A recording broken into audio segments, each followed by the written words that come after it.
Hey guys, it's Drea. Today I have for you the Makeup Romances tag. This was a tag created by Lauren Della Fera here on YouTube. I'm going to link to her video down below. Go check her out. She's a smaller YouTuber like me, so I always love doing tags for smaller YouTubers just to get like people in the know of who everybody is. It's always nice to get new subscribers from tag videos.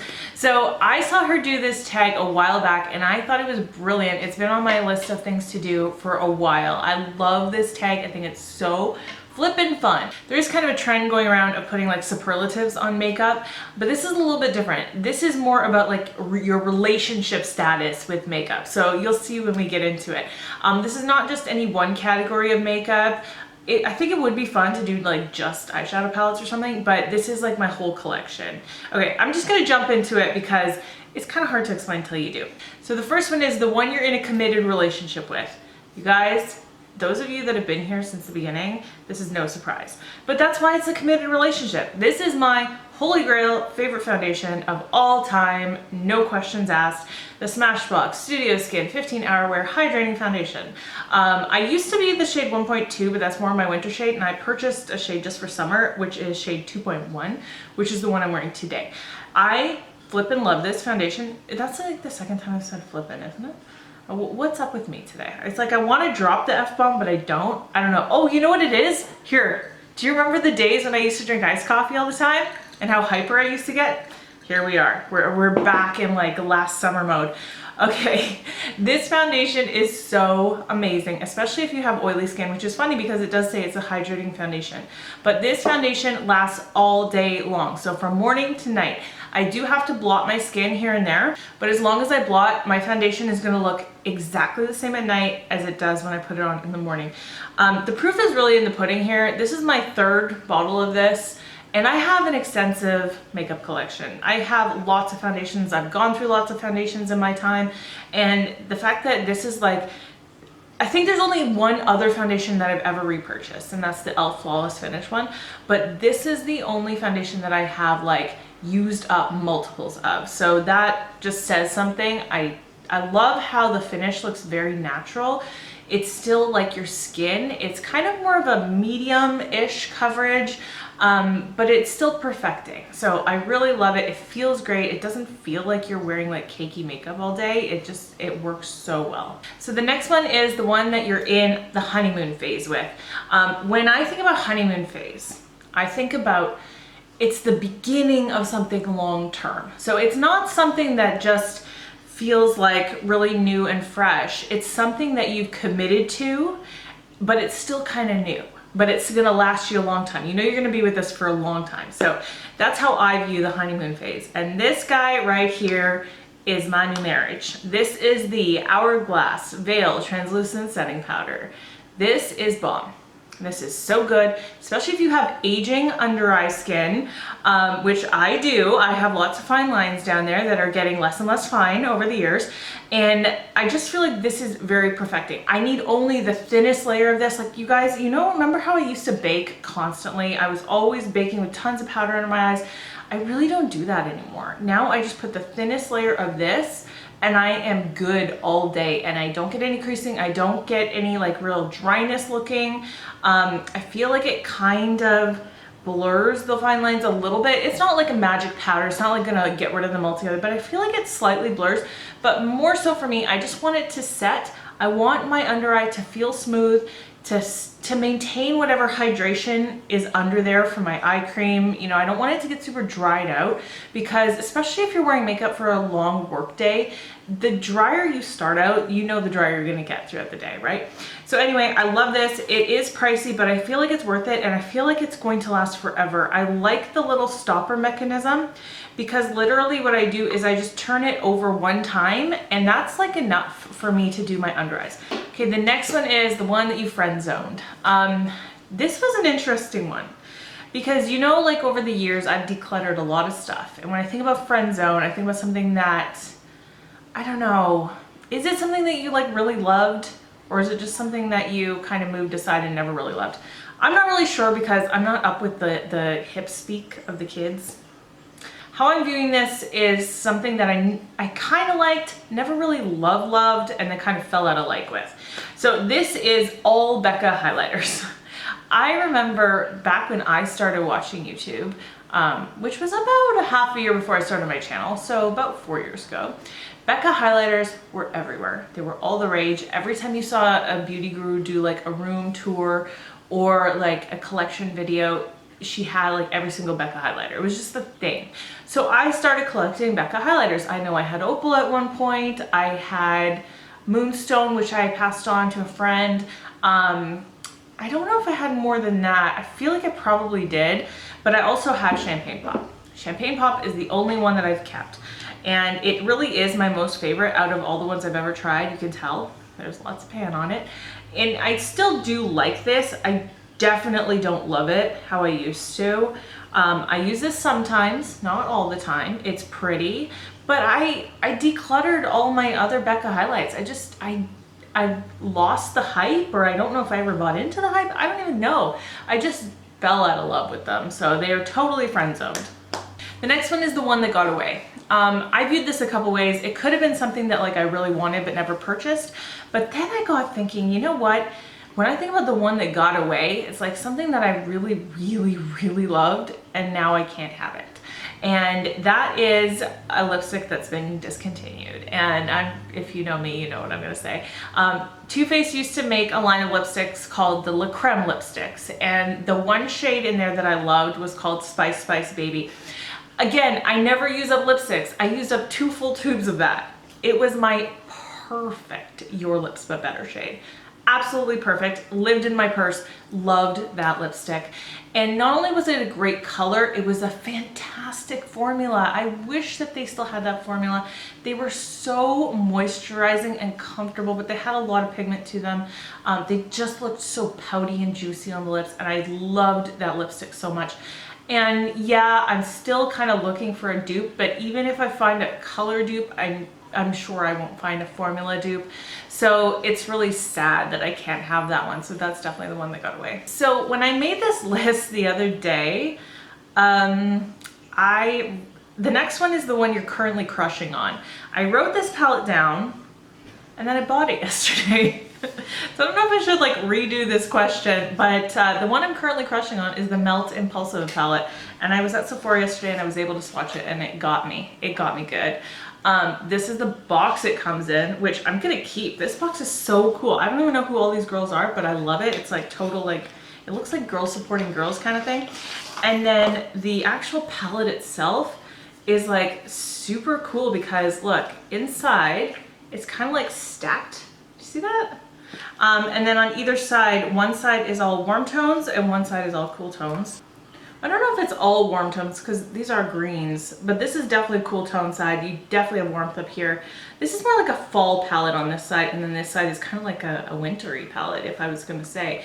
I didn't know if I was going to get this, but I swatched this red shade up here, and that was the first shade I swatched, and as soon as I swatched it, I had to buy it.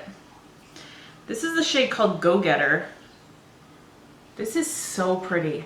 Like, I'm gonna do probably a first impressions with this palette using this shade.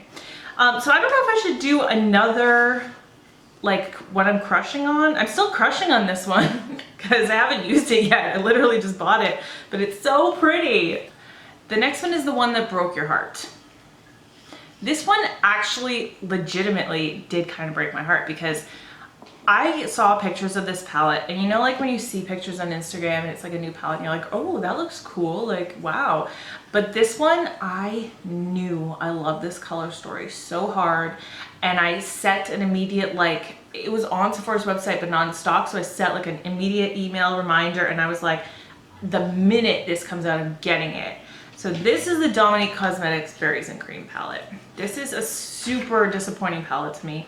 I love the color story. Like I said, that's the whole reason I bought it. It's all these beautiful, deep berry shades.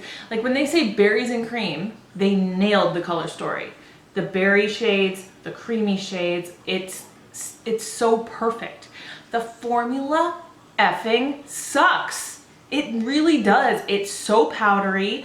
All of the shimmery shades, like these kind of shades here, are so dusty and powdery, they just don't even perform like shimmer shades. Now look at these shimmer shades underneath and how dusty they are. Like, do you see the difference? That's what I'm talking about when I talk about powdery and dusty. A little bit different than a shadow having kickback, because a matte shadow having kickback, it's a different story. When you have like a shimmer shadow that has a ton of powderiness and kickback, it doesn't apply with that smooth, like metallic shininess. Also, some of the shades that I would want to use on a very regular basis, like this shade here and this shade here, blend away to nothing. They require so many times going back and forth in here, building them up, and they just blend away to nothing. This is one of the most garbage formulas I've ever tried. And it makes me not want to try any more Dominique eyeshadows. So I don't know if I ever will. Like, I'm serious. I don't know if I ever will buy another palette from them. It was so terrible. The next one is the One You Grew Apart From. This again was tough because I usually declutter things that I don't want anymore, but I still had this in my collection. This used to be my absolute holy grail concealer. Again, to the point where I used up an entire one and repurchased it. This is the Estee Lauder Double Wear Stay in Place Flawless Wear Concealer. I think there's a ghost in here because the little black thing that goes on the on and off switch on my light just like flew off. It just flew off and like went across the room. Anyway, that was a little bit scary. I decided to wear this today because honestly, I don't think I've worn this in 2 years. Maybe a year and a half, but I have not worn this in over a year. I'm pretty sure. Anyways, it doesn't feel like it. I have no memory of it, so it must be true. I'm wearing this today. I like it. I feel like I like the way it looks. My under eyes feel slightly drier than I would prefer them to be. I think that there's just been so many concealers that have come out that are better than this. So this used to be one of the best things I could find. Now I have things like the Melon Concealer Perfect or the Josie Maran Vibrancy one, or the Makeup Revolution Conceal and Define. Like, all of those are full coverage, but they have a level of hydration to it. And I feel like that didn't always used to be the case. Even a couple of years ago with concealers, you weren't getting hydrating concealers that were also full coverage. So now we are, and I haven't really worn this in a long time. I don't hate it. I definitely don't hate it, but I have definitely grown apart from it. The next one is the one you would have a fling with but not date. This is a palette that it hasn't even been in my everyday makeup drawer, and yet I've been using it way more than I should for something that's not in my everyday makeup drawer. This is the Melt Smoke Sessions palette. I know this is kind of old news because this came out a while ago, but it only launched on Sephora recently, and I think that's why you're seeing it a lot more on a lot of channels. I love this. It's a beautiful color story. It's got these like really nice pops of bright green, but it's very grungy overall. So you've got like these yellows that have green in them. They have like a dirty green base to them kind of. And then the two mattes in the middle, which are very dark, but again, it's like very grungy. So it's very unique in that sense. When I think about have a fling with, it's something that you're gonna like love, love, love, love, love, love, love, and then maybe like separate from. And I do really love this right now. It's very new to me. I am definitely in that stage where I'm playing with it a ton. But long term, do I see myself doing multiple grungy green looks all the time? Not really. I could see myself using this palette a lot for like this gold shade or like one of these two green shades quite a bit as lid shades, but maybe like incorporating a lot of other shadows. Long term, I don't see this as being something that I'm going to like reach for on a regular basis. I'm reaching for it a ton now and I really do like it, but there you go. Okay, this one is kind of like, I'm almost laughing to myself because I put a whole category of makeup into this one question. Then this one is the one you're in a love-hate relationship with. And when I was looking through my collection, I was like, well, there's nothing that I like love and also hate except for bronzer, and not even one bronzer, every bronzer. I am the worst when it comes to bronzer. If I had like if I had to narrow down like my weakest point when it comes to makeup is blending bronzer. I don't know what it is. I know where it's supposed to go on my face. I know where I tell you guys to put it, but it always seems like it's very hit and miss. Sometimes it'll look really good, and then other times it'll look super muddy and unblended. Like, I feel like my bronzer looks pretty good today, but who knows once I see it in video if it'll actually. So yeah, I have a few of my favorite bronzers here. Like, I really like the L'Oreal Glam Bronze. They relaunch this pretty much every year under a different name, repackaged, but this one is shade 02. This one I like because it's a light amount of pigmentation, but it has a little bit of shimmer in it for summertime. Benefit Hoola I feel like is very classic. It's very intense though, because it can almost be used as a contouring product. I like that it's matte, but this one I have a lot of trouble getting blended looks out of. This one is the Too Faced Sweetie Pie bronzer, which is pretty new to me, and I really have liked this one a lot because, again, it's a little bit lighter. Like, my comfort zone is lighter bronzers because then there's not so much chance of them getting messed up in the blending process. I like this one because it has a little bit of a rosy hue because of the pink in it. And then this one is my favorite summer bronzer. This is MAC Sunbasque. It's actually a blush, but I use it as bronzer. This is what I'm wearing today. I love to wear this in the summer because it really gives you that sunburned look, which I got a sunburn on my own, but I was wearing sunscreen on my face that day, which you know I always do. I always wear sunscreen on my face, but I wasn't thinking about my body. Anyway, I love this because it'll give you that sunburn look on your face, that nicely sunburned look, not crazy lobster. It just is like this red undertoned bronzer blush that I love in the summer. I always put a little bit on the bridge of my nose too, because I feel like that's a very like true to sunburn look. The whole thing is I'm bad at blending bronzer, and I almost wish that I didn't have to incorporate bronzer into my makeup routine, but otherwise I would look very flat and ghost-like. So kind of have to figure it out. I have my days that it looks great and I have my days that it looks crazy. The very last question is the one that you gave a second chance to. I do have a makeup chopping block series on my channel, which I say series, there's literally been like 2, but I intend to make it a series. I actually did this last year too. I did one last year in the summertime, and I included this highlighter in it, and I was like, you know guys, I never use this. I kind of don't think I like it, but do I really want to declutter? It's really expensive. And then I started using it, and it is one of my most favorite highlighters now. And this is the Jouer Topaz. This is the highlighter I'm wearing today. It's so intense. This is a perfect summer highlighter, especially if you have a little bit of a tan. I think you can tell, like, it's kind of like really getting some wear in the middle. It is really a very intense highlighter, and if you don't like intense highlighters, you're not gonna like it, but I definitely do.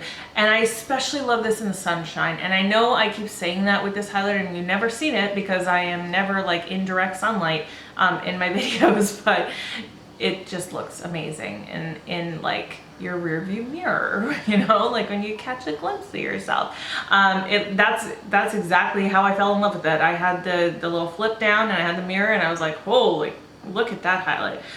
So I'm glad I gave a second chance to this, because now this is in like my top, I don't remember where I ranked this. I think it was in my top 5 of my entire collection. So that's the end of the Makeup Romances tag. I love this tag. It is brilliant. Go check out Lauren's channel and her video because she is the author of this tag. And if you want to do this tag, definitely do it. If you don't have a channel, you just want to tell us down in the comments. I want to know. I want to know what you're in a romance or not with in your makeup collection. I think it's so cool and so fun to like slot makeup in these different categories. It just tells you so much about a person, right? That's it for this video. I hope that you really liked it. I hope that you're having a great day and that you're speaking kindly to yourself, especially when you look in the mirror. I love you guys. I will see you in my next video.